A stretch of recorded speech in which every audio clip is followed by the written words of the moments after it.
Hey, welcome back. Well, the House has put the finishing touches on the first step of the process of repealing Obamacare, and Democrats already predicting doom and gloom. Yeah, they are. But what can you really expect? Here to break it down, Fox News Medical A-Team's Dr. Marc Siegel. Good to have you here this morning. Doc. Great to see you. So as we talk about health care, it is so complex as people try to wrap their head around it. You just broke it down to be so simply. You compare it to a restaurant, and a price-fixed menu that you don't want is what you say is what Obamacare's like. Because that's the essential benefits package, Abby. You go into the restaurant, and they're telling you, here's the prefix. It's all you can have. It's got a dessert you don't want to eat. It's got 2 choices only for the main course. You don't like either one of them. And you pay top dollar because of all these courses. How about a buffet?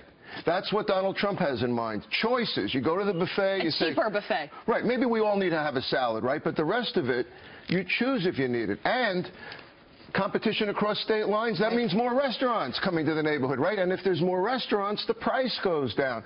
So more competition, more choice is going to drive down premiums. Right. The prefix, not only that, it isn't even healthy. And why, by the way, speaking of prefix, why should I pay for someone else's mammogram who's getting too many? You know, it's controversial whether you need mammograms every year over the age of 40. Why should I have to pay out of my premium for that? Or all the maternity care in the world? Or testing for sexually transmitted diseases for people at high risk. Why should I have to pay for that? Well, let's get on our buffet pants and let's look at what is going to happen here. So the Obamacare replacement, what Republicans are trying to do right now, let's go down the laundry list of these things.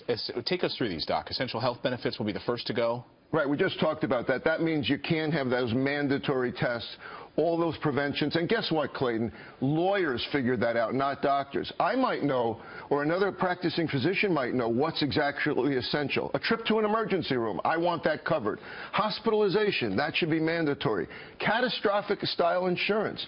But don't front load it with all of these things that lawyers decided you needed, but doctors might not. But as you mentioned earlier, more insurance choices, and that could be huge. And that's going to drive down prices, and then people are going to get what they actually need for their own health care. And there'll be transparency of prices, too. You'll sit with your doctor again like you used to.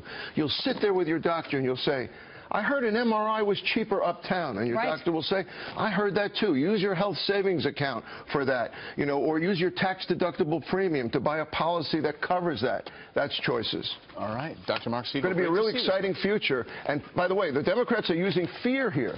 Be afraid you're going to be granny off the cliff. All this fear, that's not how you make health care choices. I'm never going to a price-fixed menu ever again. Yeah. I'm convinced. Before theater? Yeah. Dr. Marc Siegel, good to have you. Great to see you. Thanks for breaking it down.